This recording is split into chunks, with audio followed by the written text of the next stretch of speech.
Today what I want to speak to you guys about is creating sales opportunities. But sales professionals, what we do that's so magical is we make something out of nothing. We don't just get sales, or sales don't just land on our plate. We go out there and we create an opportunity that other people didn't realize was even an opportunity. And at the end of the day, that's why there's so much opportunity in sales, right? Because you do something that the company on its own couldn't do. If we're gonna maximize the amount of money we make, we have to maximize the amount of opportunities that come our way.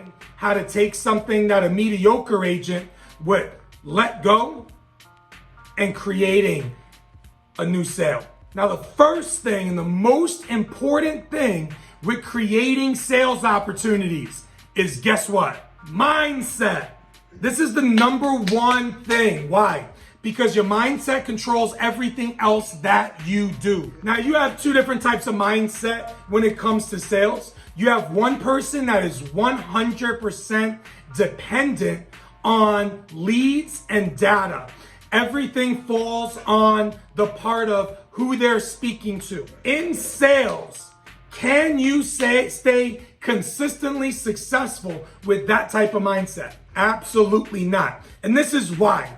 When you have a mindset that nothing is in my control and everything is dependent on the leads or what gets transferred to me, right? At the end of the day, what you're saying is, I don't have any control. So there's no need to work on me, right? I'm just gonna keep waiting and waiting for someone to buy. That negative outlook leads to what? Negative results. So the number one thing you have to look at is you have to stay positive. If they actually speak to you, everything other than a click is an opportunity. But you're only gonna maximize that opportunity if you look at it as an opportunity. Once you got your mind right and your mindset is on point, right? It doesn't matter what comes across my phone. It doesn't matter who I speak to today. I'm gonna hit my goals. I'm gonna get my sales. The next part is powerful introductions. Why do you think powerful introductions are so important when creating sales opportunities? The key word in this meeting is create. You have to create an opportunity. And guess what? If you never get to the discovery, if you never get to the presentation, right? Did you maximize your opportunity on that call? Absolutely not. The goal of your introduction is to set the stage for the rest of your conversation. So you need to have a powerful introduction. You want to captivate them right away. Why? You only have one chance to make your first impression. And one of the biggest goals of your introduction is to do what?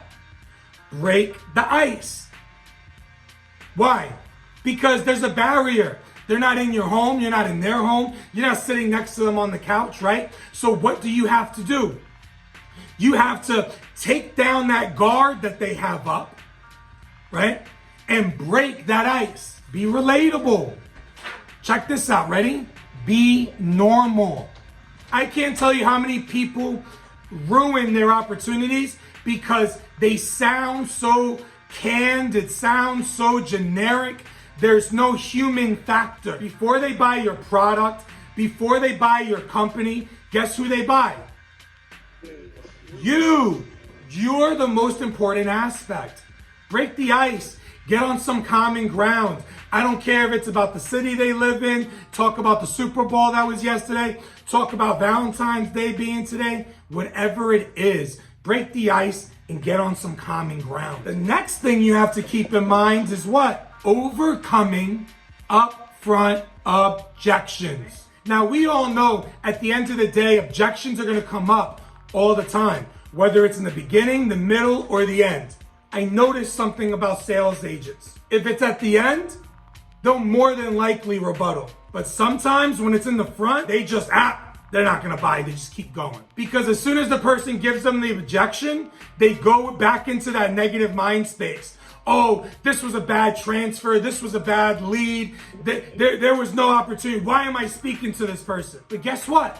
some of the most impulsive people who would buy today are gonna give you objections up front because they've been sold before. I am probably the most impulsive person you guys will meet. So when people call me, you think I'm like, hey man, I've been waiting for your phone call. Heck no. I'm like, man, what do you need? What do you want? What's going on? And you know what? 90% of the time, they just disconnect. But that 10% of the time, that 1 out of 10 sales agents that rebuttals me and does it well and keeps me on the phone, they get easy money. And on top of that, once you sell me, I'm gonna send my mama to you, I'm gonna send my brothers to you, and I'm the oldest of 7, right? You're gonna get referrals all over the place. Why? Because I'm impulsive. But being impulsive, you sometimes put your guard up. So just because they give you an objection up front, that doesn't mean that it's not a sale. It just means your job started a little earlier. Number 4, say paint the picture. Now, a lot of times when people think about the term painting the picture, they automatically go to the presentation. Painting the picture is more than in your presentation. Sales is all about storytelling. And there's a story you're telling, and it starts at hello, and it ends at goodbye. And what you have to understand is a great salesperson doesn't just read a script, right? They perform the script. Not only are you staying positive and you're having a great introduction and breaking the ice, not only are you rebuttaling up front, overcoming objections, but your focus is not only on your customer, it's not only on your product, but your focus is on what's the story I'm telling this person? What do I want this person to see during their time on the phone with me? Paint the picture of the service we offer. Paint that picture of the pain. Now, if you're gonna paint the picture, guess what else you need? You need emotion. The worst thing you could do is go through your conversation and all it is reading off a piece of paper. You need to have emotion throughout your conversation. At some parts, you're excited. At some parts, you're serious. At some parts, you're a little down, right?